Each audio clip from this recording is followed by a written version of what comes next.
Assalamualaikum warahmatullahi wabarakatuh. Shalom, Om Swastiastu, Namo Buddhaya, salam kebajikan, salam sejahtera bagi kita semua. Kami dari kelompok 3, kelas 2D, Program Studi Manajemen Fakultas Ekonomi Universitas Singapura Bangsa Karawang akan menjelaskan mengenai materi statistika non-parametrik dengan menggunakan uji tanda.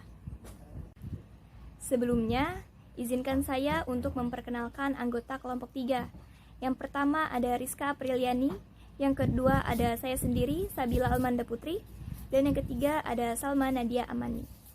Selanjutnya saya akan menjelaskan mengenai pengertian dari uji tanda. Uji tanda merupakan uji non-parametrik yang dimana digunakan dalam kondisi situasi ketika data ini tidak dianggap normal. Asumsinya adalah distribusinya ini binomial.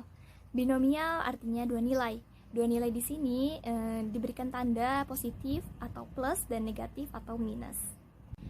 Uji ini juga digunakan untuk menguji beda rata-rata dua kelompok sampel berpasangan.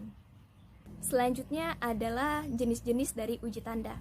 Uji tanda ini dikategorikan menjadi dua, yaitu yang pertama adalah uji tanda sampel kecil dan yang kedua adalah uji tanda sampel besar. Untuk uji tanda sampel kecil merupakan uji tanda yang sampelnya bernilai kurang dari sama dengan 25 dan umumnya menggunakan distribusi pendekatan binomial.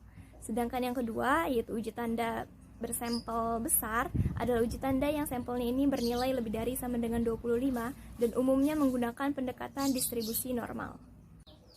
Uji tanda dikatakan baik jika memenuhi syarat-syarat berikut ini, yaitu yang pertama, pasangan dari hasil pengamatan yang sedang dibandingkan bersifat independen.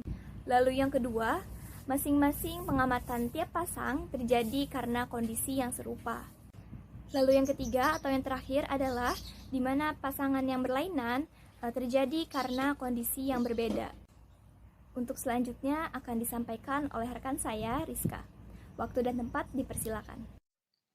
Rumus yang digunakan pada uji tanda tergantung pada ukuran sampel yang akan dianalisis atau ukuran N-nya. Jika N kurang dari sama dengan 25, maka pengujian dilakukan dengan menggunakan prinsip-prinsip uji binomial.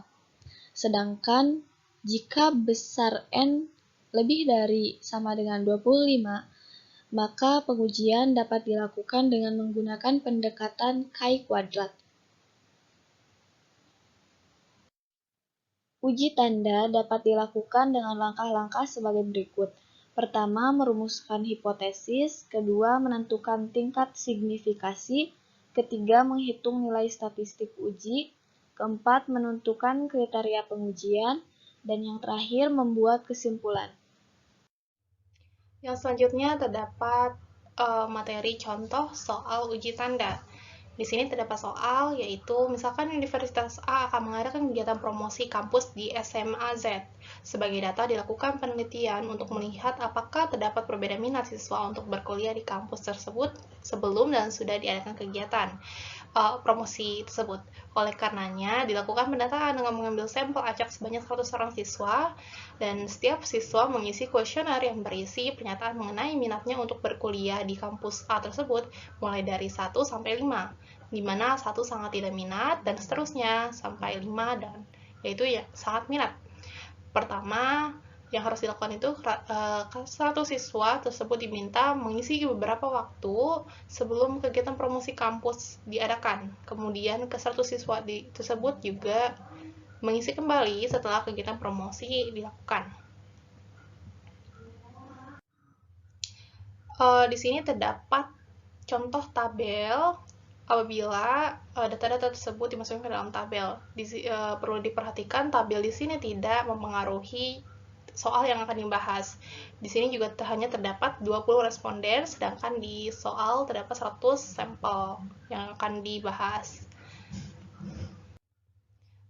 Lalu, berdasarkan pengamatan diperoleh data N1 atau banyak data positif, yaitu sebanyak 70 orang siswa.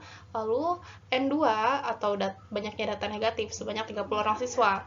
Dengan menggunakan tingkat signifikansi 5% akan diuji apakah terdapat perbedaan minat siswa untuk berkuliah di Universitas A sebelum dan sudah diadakan kegiatan promosi kampus.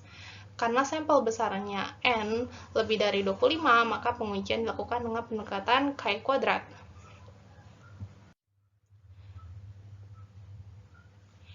Langkah yang harus dilakukan yaitu yang pertama merumuskan hipotesis, di mana hipotesis uji menggunakan uji tanda untuk contoh kasus. Di sini terdapat H0 atau hipotesis 0, yaitu tidak terdapat perbedaan minat siswa untuk berkuliah di Universitas A sebelum dan sudah diadakan kegiatan promosi kampus. Lalu ada juga hipotesis A, di mana terdapat perbedaan minat siswa untuk berkuliah di Universitas A sebelum dan sudah diadakan kegiatan promosi kampus. Yang kedua harus dilakukan itu menentukan tingkat signifikasi. Di sini tingkat signifikasi biasa disebutkan dengan alfa. Sementara itu, kebalikan dari tingkat signifikasi atau alfa disebut dengan tingkat kepercayaan, 1 dikurang alfa.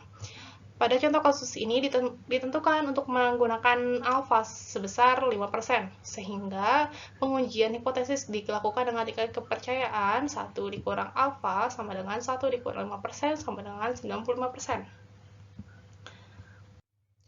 Lalu langkah yang ketiga yaitu menghitung nilai statistik uji. Pada contoh kasus ini, berdasarkan data yang telah diperoleh, yaitu N1 sebesar 70 orang siswa, atau N1 di sini merupakan banyak data positif, lalu N2 atau banyak data negatif sebesar 30 orang siswa, dan pada contoh kasus ini menggunakan rumus Chi kuadrat, di mana Chi kuadrat sama dengan N1 atau banyak data positif, dan dikurangi dengan banyaknya data negatif, dikurangi 1, dipangkatkan dengan 2, dibagi dengan jumlah dari banyaknya data negatif dan juga banyaknya data positif. Lalu, maka dapat diperoleh Chi kuadrat hitungannya, yaitu dari data yang telah kita peroleh, masukkan ke rumus Chi kuadrat, yaitu sebesar 70 atau banyaknya data positif, dikurangi dengan banyaknya data negatif sebesar 30 orang siswa, dikurangi 1, lalu dipangkatkan 2, dibagi dengan banyaknya data positif dan juga banyaknya data negatif, menghasilkan Chi kuadrat sama dengan 1521 dibagi 100. Lalu hasil akhirnya yaitu sebesar 15,21. Lalu langkah selanjutnya itu menentukan kriteria pengujian, kriteria penolakan atau penerimaan. Di sini untuk kriteria pengujiannya maka akan tolak H0 jika Chi kuadratnya hitung lebih besar daripada Chi kuadrat tabel. Berdasarkan dan perlu diperhatikan di sini karena menggunakan pendekatan Chi kuadrat maka kriteria ujian yang digunakan disesuaikan dengan kriteria pengujian Chi kuadrat. Chi kuadrat hitung akan dibandingkan dengan Chi kuadrat tabel. Lalu pada langkah sebelumnya diketahui Chi kuadratnya itu sebesar 15,21, sementara untuk Chi kuadrat tabel diperoleh dengan tabel Chi kuadrat dengan derajat kebebasan 1 dan taraf signifikasinya sebesar 5%. Sebesar 5%. Jadi diperoleh Chi kuadrat tabelnya itu sebesar 3,41. Karena Chi kuadrat hitungnya sama dengan 15,21 dan lebih besar dari Chi kuadrat tabel yaitu sebesar 3,841, maka H0-nya ditolak.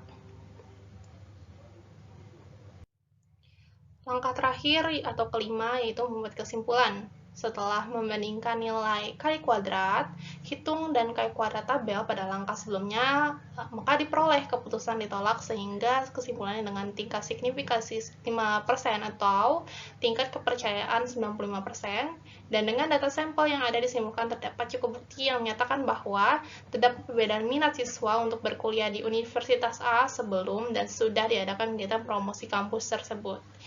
Itu dia contoh soal atau materi dari saya. Sekian dan terima kasih. Baik, sekian penjelasan atau pemaparan mengenai materi uji statistika non-parametrik menggunakan uji tanda dari kami. Mohon maaf apabila terdapat kekurangan maupun kesalahan kami dalam membawakan materi ini. Terima kasih. Wassalamualaikum warahmatullahi wabarakatuh.